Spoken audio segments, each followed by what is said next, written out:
안녕하세요. 맥킨의 지혜투자클럽입니다. HLB가 글로벌 판권 계약을 맺은 나노젠의 나노코박스 베트남은 백신 허브를 목표로 하고 있습니다. 이 부분 한번 살펴보도록 하겠습니다. 오늘 오전에 이제 베트남 현지 기사 내용인데요. 베트남이 백신 허브를 목표로 하고 있다. 이런 내용인데요. 자, 10월 달에 이제 부독단 부총리가 2030년도까지 인간 백신 생산 연구에 관해서 국가과학기술 프로그램에 따르면 국가가 인간에 이제 사용되는 10가지 유형의 백신 생산 기술을 마스터하고 2025년도까지 최소 3가지 생산 능력을 갖추겠다. 2030년도까지는 최소 5개로 프로그램 목표를 하고 있는데요. 그래서 국내 이제 백신 연구 생산 조직 기업의 역량을 강화해서 이 새로 발생하는 향후에 이제 전염병에도 대처할 수 있도록 준비하겠다. 이 백신 허브는 사실 이제 인도가 그렇죠. 전 세계 이제 백신의 한 70% 가량을 인도에서 이제 나오고 있는데요. 이런 백신 허브의 인도를 보면서 베트남도 이번에 이제 자국의 어떤 백신 개발 그리고 이제 기술 이전을 통해서 백신 생산을 통해서 수출까지 하려고 하는 이제 드라이브를 걸면서 위상을 높이겠다는 전략을 국가적으로 좀 취하고 있습니다. 그래서 이제 이 내용들을 보시기엔 밑단에 보게 되면 이제 이런 내용이 있습니다. 이제 국가가 최근에 이제 러시아 백신이죠. 예, 스푸트닉 관련되는 부분에서 첫 번째 배치에 성공적으로 제조했다. 그러니까 이게 제조 생산 능력 자체도 사실상 뭐 WHO라든지 다른 국가에서 이게 볼 때 상당히 좀 중요한 부분인데요. 이런 어떤 생산 능력이라든지 이런 부분들도 계속 이제 같이 올려주고 있고요. 그 다음에 이제 기술 이전했던 ARCT 관련되는 백신도 이제 추가적인 어떤 임상 시험을 시작해서 연말 정도 되면 나노코박스 외에도 이 부분들 결과를 좀 기대하는 어떤 드라이브를 계속 이제 빠르게 진행을 하고 있습니다. 자, 나노코박스 같은 경우에는 제조업 단백질 형태죠. 그래서 이제 노바백스와 마찬가지로 진행되는데 안전성이 뛰어나고 이제 개발 기간은 좀 깁니다만 이런 안전성이 조금 이제 높고 유통 관련되는 부분에서도 모더나 화이자 대비해서 좀 편하고요. 가격도 좀 저렴하기 때문에 이런 부분들이 WHO라든지 저개발 국가에서 상당히 좀 기대되는 어떤 백신이다 이렇게 봐야 되겠죠.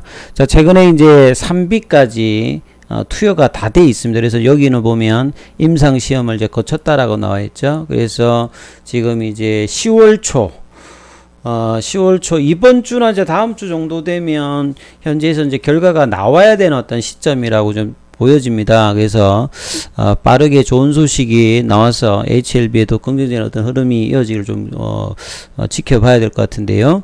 주가가 이제 급등을 하고 난 다음에 조정을 윗단에서 해줄 때 이렇게 기사가 사실 나와야 됩니다. 그래 이제 수급의 흐름이라든지 이런 부분이 중요한데요. 그래서 이번 주 다음 주가 가장 어떤 중요한 어떤 주가 흐름에서의 어떤 분기점이 될 것이다 이렇게 보여집니다.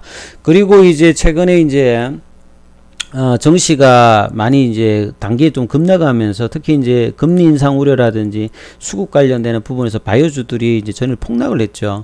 오늘 좀 반등이 좀 나왔습니다만 이런 어떤 상황에서 이제 재료 기사들이 나오는 게 상당히 중요한데요. 그래서 HLB 관련되는 부분에서는 리보세라님, 이제 중국 이제 항서제약 입장에서는 아파티님이죠. 여기 관련해서 임신성 육모성 종양 임상 이상 결과가 란셋에 실렸습니다.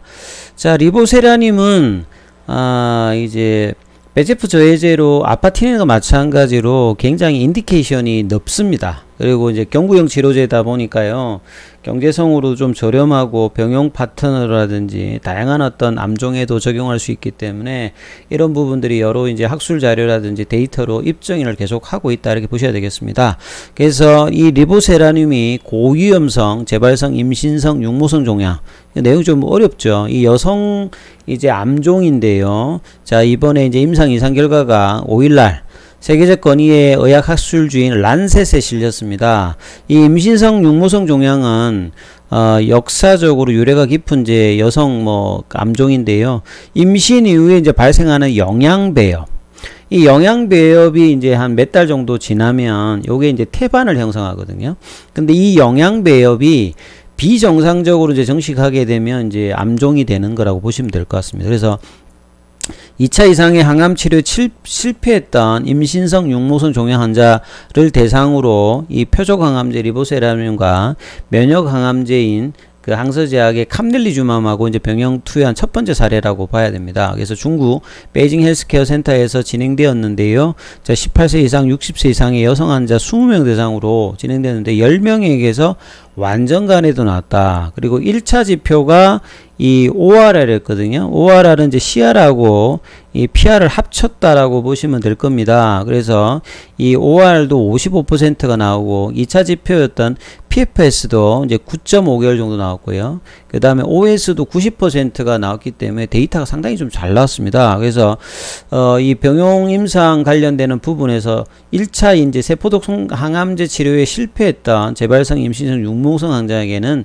좋은 이제 치료 대안이 될 수 있음을 증명한 것이겠죠. 리보세라님은 기존에 이제 옵디보라든지 캄넬리주만 같은 면역관문 억제제와 더불어서 면역 항암제 관련되는 부분들의 이 반응률을 높이는 부분으로 계속 이제 나와 있는데요. 이번에도 뭐 좋은 결과가 나왔다래 봐야 되겠습니다. 그 외에도 이제 뭐 대장암이라든지 간암, 선양낭성암이나 위암 관련되는 부분에서도 병용 파트너로 계속 이제 진행을 하고 있다 봐야 되겠죠. 그래서 리보세라님 관련된 어떤 글로벌 권리가 이제 HLB가 가지고 있습니다. 마치 이제 나노코박스 관련되는 부분에서 글로벌 판권을 HLB가 갖고 있기 때문에 뭐 아직 본계약은 좀 맺어야 되겠습니다만 이런 이제 각각의 이제 뭐 데이터라든지 임상 결과들이 나왔을 때 이제 주가에는 이제 긍정적인 어떤 원인으로 작용한다고 봐야 되겠습니다. 그리고 연말에는 이 간암 1차 치료제로 진행되고 있는 리보세라님과 캄넬리주맘의 어떤 병용 관련되는 부분에서 3상 결과가요. 나올 것으로 기대되기 때문에 상당히 좀 중요하다 이렇게 보셔야 될 것 같습니다. 그래서 이제 차트상으로 이제 여러분들의 란셋의 기사를 먼저 한번 살펴봐 드리면 구글에다 란셋 치시면 리보세라님으로 검색하면 이제 내용이 안 뜨고요. 아파티닙으로 검색하면 이제 요 기사가 뜹니다. 그래서 이제 번역을 해서 살펴보면 이 고위험 하악 불응성 또는 이제 재발성, 그러니까 세포독성으로 좀 안 됐던 부분이라든지 재발했던 임신 육모성 종양 환자에게서 단일군 공개 오픈라벨으로 이상 관련되는 부분인데요. 10월 5일날 이제 떴던 부분인데 요약했던 부분을 보게 되면 거의 이제 고위험 이제 하악육분 불응성이라든지 안 듣는 환자라든지 재발성 그 치료 옵션이 거의 없다. 그러니까 예후가 하기 때문에 악성 질환이라고 봐야 됩니다. 그래서 이런 부분에서 이제 면역요법하고 이런 부분을 통해서 이제 그 배제프 수용체 억제제인 아파티닙하고 캄넬리주맘은 이제 PD-1 억제제죠. 그렇게 해봤더만 여기 관련되는 부분이 이제 클리니컬 트라이얼.gov에 가시게 되면 여기가 그 임상 관련되는 부분 내용이 나와 있고요. 그래서 20명 환자를 했는데 10명에서 완전 반응이 나왔고 완전 간해가 나왔고 그 다음에 이제 뭐 심각한 부작용 관련되는 부분들은 뭐 특별히 지금 없었다. 유해 사례 관련되는 부분 없어서 자 이런 부분에 대해서 상당히 뭐 긍정적인 어떤 내용인데요. 요 부분들의 내용을 이제 클리니컬 트라이얼.gov에 보시게 되면 2019년도 이제 8월 6일 날 포스트디가 나왔고 그래서 이 아파티님과 캄넬리주맘과 같이 이제 병용으로 20명을 대상으로 해가지고 2019년 8월 달부터 진행되고요. 그 다음 프라이머리 컴플리션 데이터가 올해 이제 3월 18일 그 다음에 뭐 5월 15 이렇게 나와 있으니까 이제 그 결과들이 이제 학회에다가 이제 보고가 되었다 이렇게 보면 되겠죠. 그래서 이제 아웃컴제 메저에 보면 2차입니다만 프라이머리 아웃컴제 메저 보면 ORR입니다. 그래서 요게 이제 객관적인 반응률이라고 보였죠. 요 부분이 상당히 좋게 나왔고요. 세컨더리 아웃컴제 메저에서 보면 PFS 무진행 이제 생존 기간이죠. 그 다음에 전체 생존율, 약물을 투여하고 난 다음에 사망할 때까지 어떤 기간 이런 부분들이 이제 암에서는 이제 몇 달 정도 느려도 상당히 뭐 중요한 어떤 부분이라고 봐야 되겠죠. 자 이런 부분에서 이제 중국 쪽에서 이제 베이징에서 진행됐던 부분들의 어떤 내용이다. 그 다음에 이제 아파티닙 관련되는 부분 항서제약이 이게 검색을 해보면 418개 정도 나옵니다. 그만큼 상당히 이제 이 약물의 어떤 적응증이라든지 다양하게 쓸 수 있을 만큼 효과가 계속 이제 있다라고 판단되기 때문에 HLB 입장에서 리보세라님의 FDA, NDA 신청이 어떻게 좀 빠르게 좀 마무리되어서 진행되느냐가 향후에도 상당히 뭐 중요할 것이라 보여집니다. 자, 주가 차트 면에서 좀 살펴보면요. 시장은 이제 전일 급락 이후에 오늘 좀 코스닥 위주로 좀 반등이 나왔는데요. HLB 입장에서는 큰 반등은 안 났습니다. 한 1% 정도 올라왔고, 자, 시간에 한 200원 정도 올라왔는데요. 제가 이제 5만원대 라인이 어제 들어왔고, 오늘도 들어왔으니까 이제 이틀째죠. 그 내일하고 다음 주 수요일까지, 월요일날 저희가 휴장이니까 수요일까지 이제 이 부분이 이제 지지 영역으로 이제 5만원대 라운드 넘버 가격에서 지지를 하고 있는데, 자, 오늘 외국인들은 매도했고 기관들은 이제 매수를 하고 이제 개인들은 조금 매수를 했는데, 수급으로 보시게 되면 기관들은 좀 매도하다가 10월 달에 좀 매수로 좀 들어왔던 부분이고요. 외국인들은 계속 이제 매수를 했다가 오늘 좀 매도를 했고, 공매도 관련되는 부분은 오늘 5.27 정도로 작용했습니다.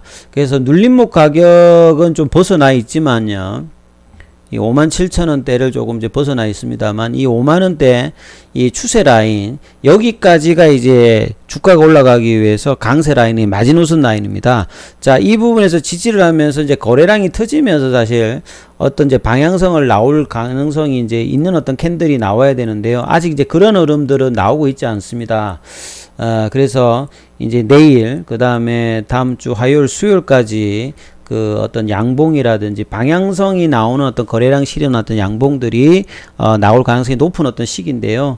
자, 이때 이제 뭐 베트남에서 좋은 뭐 소식이 나온다라고 하면 가장 뭐 좋은 어떤 이상적인 환경일 건데, 자, 이런 부분들을 이제 다음 주 수요일까지 계속 이제 지켜보시면서 어떻게 이제 흘러가는지를 잘 보시면서 투자 대응을 하셔야 될 것 같습니다. 자, 전문가 이제 좋은 소식이 있기를 기원합니다. 여기까지 하겠습니다.